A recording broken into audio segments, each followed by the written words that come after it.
الحمد للہ رب العالمین ولا عدوان الا علی الظالمین والصلاة والسلام علی نبینا محمد وعلی آلہ وصحبہ اجمعین اما بعد۔ مشاہدین کرام، بہت سارے تاجر اور سوداگر جن کے دلوں میں اللہ رب العالمین کا خوف نہیں ہوتا ہے،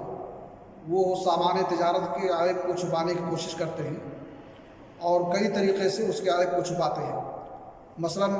خراب چیز پر پلاسٹر لگا کر کے، یا خراب چیز کو ٹوکری اور پیٹی میں نیچے رکھ کر کے اوپر سے اچھا مال رکھ کر کے، یا ایکسپائری ڈیٹ کو تبدیل کر کے دوسری تاریخ ڈال کر کے، یا کیمیائی ادوات کے ذریعے سے سامان کو جاذب نظر اور دلکش بنا کر کے، یہ سارے طریقے دھوکے کے ہیں اور اسلام میں حرام ہیں۔ اللہ کے نبی جناب محمد صلی اللہ علیہ وسلم کے بارے میں آتا ہے، صحابی رسول ابو ہریرہ رضی اللہ عنہ بیان کرتے ہیں کہ ایک مرتبہ آپ صلی اللہ علیہ وسلم کا گزر ہوا غلے کی منڈی سے۔ حدیث پاک میں آتا ہے، مر رسول اللہ صلی اللہ علیہ وسلم علی صورت طعام، کہ اللہ کے نبی صلی اللہ علیہ وسلم کا گزر ہوا غلے کے انبار سے اور غلے کے ڈھیر سے۔ فادخل یدہ فیہا فنالت اصابعہ بللا، تو آپ نے اپنے ہاتھ کو اس انبار میں غلے کے داخل کیا تو آپ کے ہاتھوں میں تراوٹ محسوس ہوئی اور آپ کے ہاتھ تر ہو گئے۔ فقال ما ھذا یا صاحب الطعام، تو اللہ کے رسول نے فرمایا کہ اے غلے کے مالک، یہ تم نے کیا کیا ہے اور کیا ہوا ہے؟ تو اس شخص نے کہا کہ یا رسول اللہ اصابت السماء، کہ اللہ کے رسول بارش ہو گئی تھی جس کی وجہ سے یہ غلہ تر ہو گیا تھا۔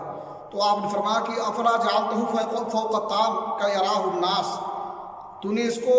غلے کے اوپر کیوں نہیں رکھا، یعنی نیچے رکھنے کے بجائے اوپر رکھتے تاکہ لوگ اس کو دیکھ لیتے اور جان لیتے کہ یہ ردی مال ہے، خراب مال ہے، بھیگا ہوا ہے،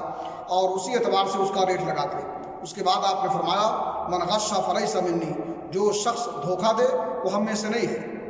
سنن ابن ماجہ کی ایک دوسری روایت ہے کہ اللہ کے رسول نے فرمایا المسلم اخو المسلم، ایک مسلمان دوسرے مسلمان کا بھائی ہوتا ہے۔ ولا یحل لمسلم ان یبیع من اخیہ شیئا فیہ عیب الا بینہ لہ، اور کسی مسلمان کے لیے جائز نہیں ہے کہ اپنے بھائی سے کوئی سامان بیچے اور وہ عیب دار ہو، اللہ کہ اس عیب کو واضح کر دے اور بیان کر دے، چھپائے نہیں۔ اس لیے کہ اگر عیب کو واضح کر دے گا اور بیان کر دے گا تو اس کا مال بابرکت ہو جائے گا، اور اس خرید و فروخت میں، اس بیع و شراء میں اللہ رب العالمین برکت عطا فرمائے گا۔ صحیح بخاری شریف کی روایت ہے، اللہ کے رسول نے فرمایا کہ البیعان بالخیار ما لم یتفرقا، بیچنے والے اور خریدنے والے یعنی خرید و فروخت کرنے والے، ان دونوں کو اختیار ہے کہ جب تک وہ مجلس کے اندر باقی ہیں بیع کو فسخ کر دیں یا بیع کو باقی رکھیں۔ فَإِن صَدَقَا وَبَيَّنَا بُورِكَ لَهُمَا فِي بَيْعِهِمَا، اگر بیچنے والے اور خریدنے والے سچے ہوں، سچ بولیں اور مبیع کے عیب کو واضح کر دیں، یعنی اس سامان کے عیب کو ظاہر کر دیں، بیان کر دیں، تو اللہ رب العالمین ان کے بیع و شراء میں، ان کے خرید و فروخت میں برکت عطا فرمائے گا۔ وَإِن كَذَبَا وَكَتَمَا مُحِقَتْ بَرَكَتُ بَيْعِهِمَا، اور اگر وہ لوگ جھوٹ سے کام لیں گے، جھوٹ بولیں گے اور عیب کو چھپائیں گے تو اللہ تعالیٰ برکت سے انہیں محروم کر دے گا۔ اس لیے خراب مال اگر ہو تو اس کو واضح کر دیا جائے، چھپا کر کے نہ بیچا جائے، تاکہ برکت اللہ رب العالمین کی طرف سے ملے اور وہ مال بابرکت ہو جائے۔ اللہ رب العالمین سے دعا ہے کہ اللہ تعالیٰ ہمیں سچائی کی توفیق عطا فرمائے اور دھوکہ دڑی سے محفوظ رکھے۔ تقبل یا رب العالمین، وصلی اللہ علیہ نبینا محمد وعلی آلہ وصحبہ اجمعین۔ السلام علیکم ورحمۃ اللہ وبرکاتہ۔